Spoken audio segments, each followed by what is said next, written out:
Why didn't they answer my text? What did I say wrong? They might be mad at me for something I did. Don't tell that joke again. They don't like it. I really need to get ready. What's wrong with my back? Maybe it's my health or the workouts I did. What should I put on? We had no idea what we were doing. I should have done some meditation this morning. It makes sense that I'm thinking a lot. A lot of people overthink, and there are many reasons for this. In this video, I'll use Stoic philosophy to show you how to stop overthinking in a really useful way. Stay tuned until the end. It's going to be very helpful. Whatever you want to call it, overthinking is the process of repeatedly and incorrectly thinking about a problem. Stoicism tells us to take care of the things we can control and let go of the things we can't. In times when we're overthinking something, we often try to use facts to support our crazy emotions. But Stoicism tells us to accept things as they are, not as we want them to be. You cannot take your mind off of a problem or thought process when you are overthinking it. Besides work, you only have time or energy to think about other things. There is a health issue, or you overthink what this person said, and you are ignoring these other aspects of your life. Stoicism tells us to keep a level head and put our mental well-being first. Overthinking can be a way of trying to control a situation and to feel more confident about what to do next. This is a quote about overthinking from a Stoic point of view. The brain tries to calm you down by going over all the possible outcomes and guessing what will happen. The Stoics would tell you to focus on getting your mind ready to accept whatever happens and doing things you can control instead. Your mind becomes muddled by your overthinking, which also becomes annoying. Stoicism instructs us to watch our thoughts clearly and not allow them to control us. So that overthinking doesn't take over our lives. It's very important that we find ways to get around this. It's hard to enjoy life when your brain is always going 100 miles per hour. By teaching us to embrace the present and concentrate on our own virtues and actions, Stoicism provides a road to peace. I'd like to share some instances where I used to overthink. Just so you know, I'm pretty tall. When I was younger, I always thought that because I was tall, I was making people nervous whenever I walked into a room or talked to them. Looking at this through the eyes of a Stoic, I see that those thoughts were out of my control. Marcus Aurelius, a famous Stoic, said, "We can't control what other people think of us, but we can control our actions and judgments." That's why, when I was younger, I would unconsciously try to walk less straight, so I wouldn't stand out too much. This was a standard case of overthinking, where I let my actions be dictated by what others thought. Stoicism tells us that our character and sense of self-worth come from inside us, not from how other people see us. The way I felt about sports was different. Since I like to compete, it's your fault if I scare you. But when it came to social situations, I was too aware of how other people saw me. Through time, I learned why I was doing it and stopped doing it. This shows the Stoic habit of becoming more self-aware and growing as a person. I worked at a computer shop in college and had an interesting experience. "Man, you walk in here like you own the place," a co-worker said about my confident stance. At first, I wondered if my confidence made him feel uncomfortable. Then I realized, in line with Stoic ideas, that his view of me had nothing to do with me and everything to do with his own fears. It was at this point that I realized other people's responses are often more about their own problems than about what we do. As I learned more about this, I realized there were other parts of my life where I was overthinking, especially when it came to other people's views. Stoicism tells us to focus on our own actions and goals instead of trying to get support from other people. I still overthink sometimes, but I'm quick to get my thoughts back on track. As in meditation, I've learned that the mind can be trained to focus on the moment and on what we can control. This is one of the most important ideas in Stoicism. I'm going to talk about ways to stop overthinking that are based on Stoic wisdom, since we are talking about answers. First, start to love what you don't know. I already talked about how high achievers and type A types need to learn to deal with the unknowns of life. Stoicism teaches us to find peace in doubt and to embrace what we cannot control. Getting used to and accepting the unknown means making your day less structured and more open to new experiences and challenges. Stoicism will be used to teach the next lesson, which is about the need for results. Depend less on specific outcomes. This is consistent with the Stoic principle of separation of spirit from desire and result. It seems a little strange because we all have hopes and dreams. Stoicism, on the other hand, tells us to be happy no matter what we desire. This doesn't mean giving up on our goals. It just means not letting them take over our lives. The third point is to learn to enjoy failing and making mistakes. Stoicism sees setbacks as chances to learn and become better people. Many people today don't want to fail, which means they miss out on important lessons and opportunities to grow. Accepting loss is a good way to build character, grit, and respect. This fits with the Stoic idea that the best thing about us is our character. When it comes to my own experiences, such as running this YouTube page and my business, I wouldn't have been successful without embracing loss. Failure not only keeps you grounded, but it also makes you value success more. We learn to value what we have and what we want to achieve by going through the opposite of what we desire. This philosophy has helped me grow because I've learned from many mistakes and successes. Now, talking about psychology on camera is like breathing to me. Finding your triggers is the next thing you need to do to stop overthinking. Think about what the ego does in this process. Stoicism tells us to pay attention to our actions and goals instead of how other people see us and who they are. For example, a father might overthink being late to his son's basketball game, not just because he's late, but also because it makes him question his image as an amazing dad. In this situation, Stoicism would tell us to look at our own opinions and values instead of sticking to our outside identities. The reputation of an athlete as a great athlete is frequently more important than the game itself when they overthink a game. Stoicism tells us to be open to the idea that we might fail and to accept that we are not perfect. In a strange way, this understanding can help us do better because it frees us from the weight of our egos. It's important to figure out how your overthinking is connected to your ego. If you think of yourself as a high achiever, it can be upsetting to overthink the possibility of not meeting this standard. Stoicism says that everyone needs to rest, even people who do a lot, and that our worth is not just based on what we accomplish. Next, change the way you're thinking about what you're overthinking. One important Stoic technique is reframing, which means seeing things from a different angle. For instance, instead of saying, "I'm an overachiever," you could say, "I do very well in things." This small change in point of view helps us see that life is complicated and that we can't always fit into one identity. Figure out what a CEO or a sociology master does.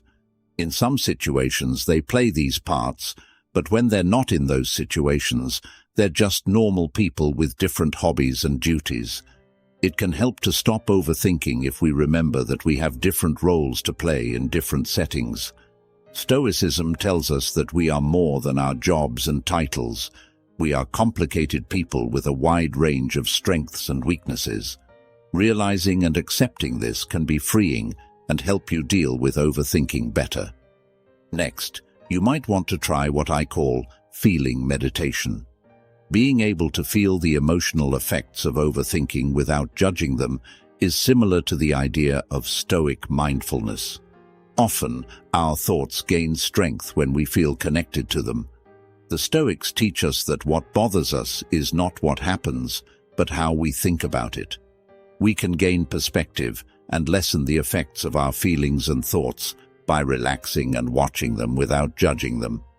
This exercise can help your mind become calmer and more peaceful.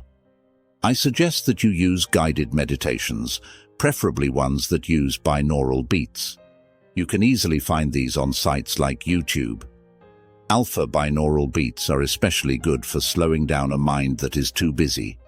Beta brainwaves, which happen during busy, aware processing, are linked to the racing thoughts that come with overthinking.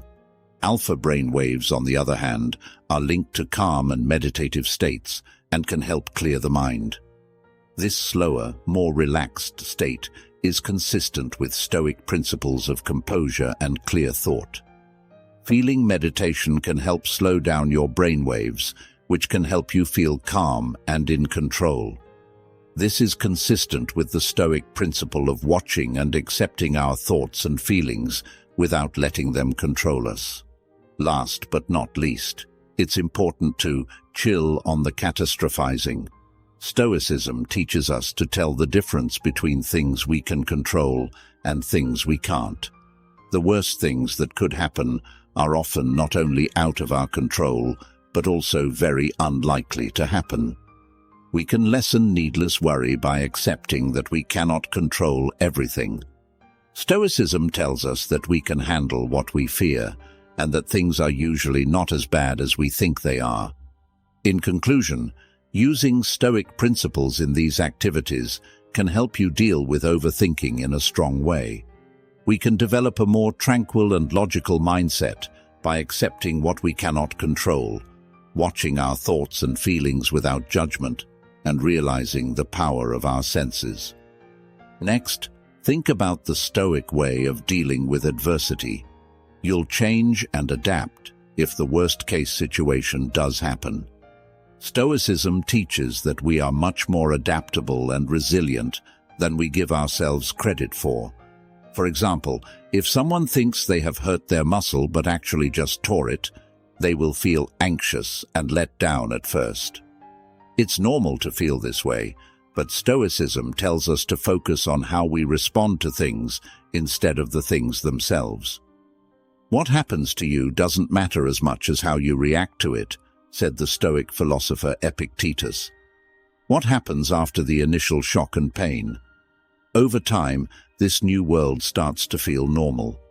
The person may need surgery or time to rest, but they start to get used to their new situation. A big part of Stoic philosophy is this idea of adapting. It demonstrates to us that we can overcome adversity and make progress toward our goals. The Stoics stress how important it is to see problems as chances to progress. To sum up, the Stoic way of thinking is to accept the worst-case scenario, learn from it, and use it as a way to become stronger and more character-driven. The idea is to know that things will get better over time because we can change how we see and react to things. Stoic resolve is based on accepting new facts and making changes to fit them, no matter how hard they are. Understanding that overthinking is basically a mind game is a big part of dealing with it. One important thing to remember is not to overthink the overthinking. There are times when this meta-perspective is both enlightening and confusing. Stoicism teaches us to be aware of our thoughts without getting caught up in them. It's okay to admit when you're overthinking, but don't get stuck in the mistake of overthinking about your overthinking. The Stoic principles of mindfulness and non-judgment are consistent with this. From a Stoic point of view, one of the most important things we can do is judge ourselves and others less. Stoicism says that we should think about our own actions and goals instead of judging others. When you lower your standards of judging, you naturally lower your bad emotions and irrational ways of thinking. Remember what the Stoic philosopher Marcus Aurelius said: "We control our own minds, not events that happen outside of us." If you understand this, you will be strong. Mindfulness of language and the power of words are also part of this method. Words are more than just a bunch of letters. They have meaning and energy, and they can have a big effect on how we feel and how others feel. As Stoics believe, our words and thoughts have a big impact on who we are and how we live our lives. So it's important to be aware of what words you use and how they affect other people. Stoicism encourages us to think about our thoughts and words and see if they are in line with our beliefs and virtues. This kind of self-reflection is called awareness. We can better control our tendency to overthink and develop a calmer, more logical mind by engaging in this kind of thoughtful awareness. Next, work on talking to people. Stoicism tells us that it's better to talk to people directly and clearly than to try to guess what they are thinking or read their thoughts. We tend to overthink things when we try to psychoanalyze other people from afar. We don't have to guess or assume as much when we talk to each other directly and ask questions. This gives us perspective and clarity. This practice fits with the Stoic idea that you should be honest and look for the truth through direct experience and questioning. Also, conversation isn't just talking to other people, it's also talking to yourself. This is like the Stoic habit of asking yourself questions. Having a chat with yourself can help you stop overthinking. Ask yourself, why am I doing this? This is a type of Stoic meditation in which you think about your own thoughts and reasons for doing things. Writing in a journal can help with this process because it lets you express and explain your thoughts on paper, which can help you understand yourself better and clear up your mind. When you talk to yourself, you become more in touch with your inner self, which the Stoics call self-integration.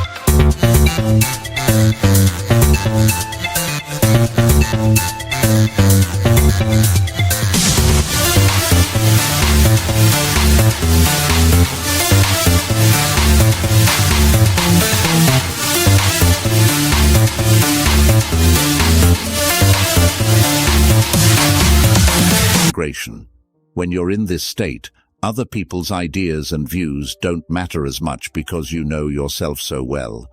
This is similar to the Stoic ideal of self-sufficiency. Finally, you might want to say, "It doesn't matter," over and over again.